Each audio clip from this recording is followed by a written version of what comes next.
Subscribe பண்ணுங்க. அப்படியே பக்கத்துல இருக்க பெல் ஐகானையும் பிரஸ் பண்ணுங்க. மிதுன ராசி நேயர்களே, உங்களுக்கு இந்த குரு பகவானோட பயிற்சி எப்படி இருக்கு அப்படின்னு பார்த்தோம்னா, இது வரைக்கும் உங்களோட ராசிக்கு 12வது வீட்டில் இருந்த குரு பகவான் இப்போ உங்களோட சொந்த ராசிக்கே வராரு.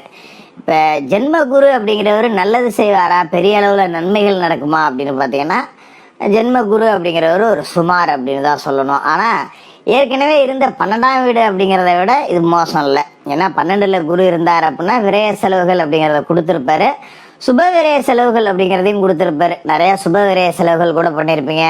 சிலர் வீடு கட்டக்கூடிய யோகம் கூட வந்திருக்கும். ஏன்னா வீடு கட்டினால கொஞ்சம் கடனை வாங்கி கூட வச்சுருந்துருப்பீங்க. கடனை அடைக்கிறதுக்கு இப்போ போராடிக்கிட்டு இருக்கணும். இல்லைன்னா பிள்ளைகளுக்கு திருமணம் செஞ்சு வச்சுருந்துருப்பீங்க. ஏதாவது சுப விரய செலவுகள் அப்படிங்கிறத குரு கொடுத்துருப்பாரு. அப்படி இல்லைன்னா வருமானமே இல்லாமல் நம்மளை முடக்கி போட்டு வச்சுருந்துருப்பாரு. ஒன்று காசு வந்திருக்கணும், 10 ரூபா வந்து 15 ரூபாயா செலவு பண்ணி 5 ரூபா கடனில் இருக்கணும். இல்லை வந்ததே 5 ரூபா தான்யா, எனக்கு செலவு 7 ரூபா ஆகிப்போச்சு, அதில் ஒரு 2 ரூபா மீதி கடன் இருக்குது அப்படிங்கிற மாதிரி ஆயிருக்கணும்.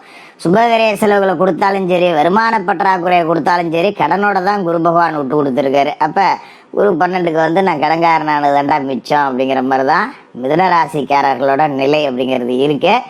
இப்போ சித்திரை மாதம் 31ஆம் தேதி விஸ்வாவசு வருஷத்துக்கு 2025 மே 14ஆம் தேதி குரு பகவான் உங்களோட சொந்த ராசிக்கு வரார்.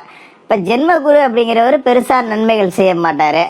சராசரியான ஒரு வாழ்க்கை. ஏதோ 10 ரூபா நான் கஷ்டப்படுறேன், 10 ரூபா கிடச்சிது, வேலைக்கு போனேன்னு சம்பாதிக்கிறேன், நான் உழைக்கிறேன், நான் சம்பாதிக்கிறேன், நான் சாப்பிட்றேன், யாரும் எனக்கு கொடுத்து உதவும் ஆள் கிடையாது, இன்னொருத்தண்டு கொடுத்து விடுற அளவுக்கு எனக்கு தெம்பும் கிடையாது சாமி, அப்படியே இருந்து கொடுத்துட்டு உதவுனாலும் கூட அவன் தான் நம்மளை முதல்ல குத்துறான், நம்ம உண்டு நம்ம பொழப்பு உண்டுன்னு இருக்கிறதாண்டா நல்லது அப்படிங்கிற மனநிலை தான் உங்களுக்கு இப்போ இருக்கும். அதே காலகட்டத்தில் பார்த்தீங்கன்னா குரு பகவான் வந்து இருக்கிற இடத்தை விட பார்க்குற இடத்தால நன்மைகள் அப்படிங்கிறத கூடுதலாக செய்வார். அதோட முக்கியமான விஷயம் என்ன அப்படின்னு பார்த்தீங்கன்னா, இப்போ சனி பகவான் உங்களோட ராசிக்கு 9ஆவது வீட்டிலேருந்து 10ஆவது வீட்டுக்கு இப்போ வந்திருக்கார். 10ல் சனி, அதாவது தொழில் ஸ்தானத்தில் சனி இருக்கார் அப்படின்னா தொழிலை நோக்கி உங்களோட வைப்பார். உழைச்சிக்கிட்டே இருக்கணும், படாத பாடுபடணும். ஒரு இடத்துல வேலை செய்கிறோம் அப்படின்னா மற்றவனுக்கு 4 மணி நேரம் வேலை செஞ்சுட்டு மீதி 4 மணி நேரம் ஓப்பி அடிச்சுட்டு வீட்டுக்கு போடுவான். ஆனால் நம்மளை மட்டும் 8 மணி நேரம் வேலை செஞ்சாலும் பரவாயில்ல, இன்னும் 2 மணி நேரம் வேலை செய்யடான்னு ஏதோ மாடு சுமை இழுக்குதேன்னு அதே மாட்டுக்கிட்ட அதிகமாக கொண்டு போய் சுமையை கட்டினானா அப்படிங்கிற கதையாக நம்மளை தான் போட்டு அடித்து பிடிச்சி வேலை வாங்குவாங்க. பரவாயில்ல, அதை பற்றி பெருசு நினைக்க வேண்டியதில்லை. ஏன்னா சனி பகவான் 10ஆம் இடத்துல இருக்காருன்னா சனி பகவானுக்கு உழைப்பு தான் ரொம்ப பிடிக்கும், வேர்வை தான் ரொம்ப பிடிக்கும். உடம்புலேருந்து வேர்வை வெளியே வரணும். அந்த அளவுக்கு உங்களை உழைக்க வைக்கிறாங்கன்னா சனி உங்களுக்கு நன்மைகள் செய்ய போகிறார் அப்படின்னு அர்த்தம். அதோட குரு பகவானோட பார்வை அப்படிங்கிறது உங்களோட சொந்த ராசியிலேருந்து 5, 7, 9 இந்த 3 வீட்லேயும் பதியுது.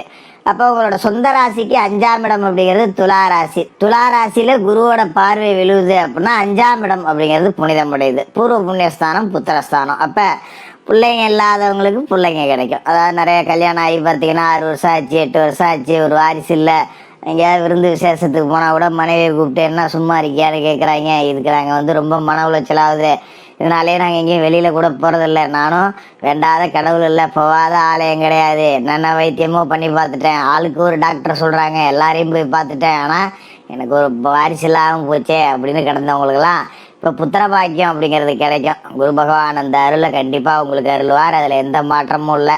அதுமாதிரி சில பேருக்கு பிள்ளைகளை பற்றின கவலை இருக்கும், பிள்ளை ஒழுங்காக படிக்க மாட்டேங்குது, பிள்ளைங்க இனிமேல் நல்லா படிக்கும். வாத்தியாரே கூப்பிட்டு சொல்லுவாங்க, பையன் முன்னைக்கு இப்போ கொஞ்சம் தேறி இருக்கான், பொண்ணு கொஞ்சம் நல்லா படிக்கிறா அப்படின்னு. எப்போ அது போதுண்டா சாமி அப்படிங்கிற மாதிரி இருக்கும். இன்னும் சில பேருக்கு படித்து முடிச்சுட்டு வேலைக்கு போக மாட்டாங்க, வேலைக்கு போகணுங்கிற ஒரு பொறுப்பே இல்லாமல் சுற்றிக்கிட்டு இருப்பாங்க. சில பேர் பொறுப்பாக வேலை தேடுவாங்க, அவங்களுக்கு வேலை கிடைக்காது. இந்த மாதிரியான அமைப்புங்கிறதெல்லாம் மாறும். பிள்ளைகளோட வாழ்க்கை ரொம்ப சிறப்பாக இருக்கும். இப்போ படித்து முடிச்சுட்டு வேலை இல்லாத பிள்ளைங்கள்லாம் வந்து ஒரு பொறுப்பை உணர்ந்து சரி இப்போ நம்ம தாய் தகப்ப நமக்காக தனியாக கஷ்டப்படுறாங்க, நம்மளும் ஏதாவது செய்வோம் அப்படின்னு சொல்லிட்டு ஒரு மனமாற்றம் அப்படிங்கிறது பிள்ளைகளுக்கு கிடைக்கும். பிள்ளைங்க வேலைக்கு போயிடுறது நமக்கு ஒரு சந்தோஷத்தை கொடுக்கும். அதுமாதிரி சில பிள்ளைகளுக்கு திருமண தடை இருக்கும். பிள்ளைக்கு வயசு 30 ஆகிப்போச்சு, ஒன்றும் மாப்பிள்ளை சரியாக அமையல, பயலுக்கு 32 வயசு ஆச்சு, ஒன்றும் ஒரு பொண்ணு அமையல, சரியான வேலை இல்லாமல் ஒன்றும் பொண்ணு கிடைக்கல. இப்படி இருந்து அந்த திருமண தடை, உங்களோட பிள்ளைகளோட வாழ்க்கையில் இருந்த திருமண தடையெல்லாம் நீங்கி பிள்ளைகள் நல்லபடியாக இருப்பாங்க. அதோட முக்கியமான விஷயம், திருமணத்துக்கு பிறகு கூட பிள்ளைகள் சில பேருக்கு வந்து மன வாழ்க்கை சரியாக அமையல, ஒரு மனஸ்தாபத்தில் ஓடிக்கிட்டு இருக்கு, மோளுக்கும் மருமோளுக்கும் சண்டை, மகனுக்கும் மருமகளுக்கும் சண்டை, இந்த மாதிரி உங்களோட பிள்ளைகள்ல இருந்துன்னு சரியாயிடும், கவலைப்பட வேண்டியதில்லை. அதோட உங்களோட பூர்வீக சொத்து தொடர்பான வில்லங்க எல்லாம் தீரும். 5ஆம் இடம் அப்படிங்கிறது பூர்வ புண்ணியஸ்தானம். அப்போ பூர்வீக சொத்துல ஏதாவது வம்பு வழக்கு கேஸு கோர்ட்டு ஆஞ்சிக்கிட்டு இருந்தீங்கன்னா இப்போ தீர்ப்பு உங்களுக்கு சாதகமாக கிடைக்கும். பூர்வீக சொத்தை பாகம் பிரிக்கிறது, இல்லை ஒரு பங்குல கூரை போட்டு விற்றுவிட்டு ஏதோ அதை வச்சு பிழைப்போம், ஒரு பாகத்தை விற்றுவிட்டு, இல்லை ஒரு கடையை கட்டி வீடை கட்டி வாடகைக்கு விடுவோம், இந்த மாதிரியான அமைப்பெல்லாம் இருந்ததுன்னா தாராளமாக செய்யலாம். இதுக்கு நேரம் ரொம்ப நல்லா இருக்கு. அதோட ராசிக்கு 7வது வீட்லேயும் குரு பார்வை அப்படிங்கிறது விழுவுது. இதான் திருமண தடை அப்படிங்கிறத நீக்கக்கூடிய அமைப்பு, பிரிந்த கணவன் மனைவி ஒன்று சேரக்கூடிய அமைப்பு. இது எல்லாத்தையும் நீங்கள் சரியாக பயன்படுத்திக்கலாம். அதோட ஒரு இடத்துல வேலையில் இருக்கேன், பல வருஷமாக வேலை செஞ்சுட்டு எப்படி தான் இன்னொருத்தனுக்கே நாமளும் முட்டி அடிச்சுட்டு இருக்கிறது, நமக்குன்னு 10 ரூபா எப்போ தான் நம்ம சேர்த்து வைக்க போகிறோம், இன்னும் ஒரு தனியாக ஏதாவது தொழில்களில் தொடங்கணும் அப்படின்னு நினைக்கிறவங்களுக்கெல்லாம் இப்போ வேலையை விட்டுட்டு ஒரு சொந்த தொழில் தொடங்கக்கூடிய யோகம் அப்படிங்கிறது இருக்குது. எவ்வளோ நாளைக்கு தான் நானும் கூலி வேலை செய்கிறது, தொழிலாளியாகவே இருக்கிறது, முதலாளி ஆகணும் அப்படின்னு நினைக்கிறவங்களுக்கு இந்த தொழிலாளிகளை முதலாளிகளாக்கி மாற்ற போகிற ஒரு பார்வை தான் குரு பார்வை, 7ஆம் இடம். இதுக்கு நண்பர்கள் உங்களுக்கு ஆறுதலாக இருப்பாங்க, ஆதரவாக இருப்பாங்க. ஒரு தொழில் பண்ணணும், என்னடா பண்ணலாம் அப்படின்னு ஒருத்தன்ட்ட கேட்டிங்கன்னா நம்ம ஊருக்கு இது செட் ஆகும், இதை பண்ணுன்னு ஒரு ஐடியா கொடுப்பாங்க. அது மூலயமா நமக்கு ஒரு மாற்றம் அப்படிங்கிறது வரும். சரிப்போ இறங்கி தான் பார்த்துருவோமே அப்படின்னு சொல்லி இறங்குவீங்க. அதுக்கு நேரம் நல்லா இருக்குது. இது மாதிரி 9ஆம் இடத்துல குரு பார்வை அப்படிங்கிறதும் உழுவுது. இப்போ ராகு 9ஆம் வீட்டுக்கு வர போகிறார். குரு பயிற்சியாகி அடுத்த 4 நாளில், அதாவது மே மாதம் 18ஆம் தேதி ராகு 9ஆம் வீட்டுக்கு வந்துடுவார். அப்போ ராகு குரு பார்க்க புனிதப்படுறார் அப்படிங்கிறதால ராகுவாலையும் உங்களுக்கு நன்மைகள் அப்படிங்கிறது நடக்கும். குரு பார்த்து புனிதப்பட்ட ராகு 9ஆம் இடத்துல குரு பார்வையை செலுத்துறார் அப்படிங்கிறதால தந்தை வழி சொத்துக்கள் கிடைக்கலாம்.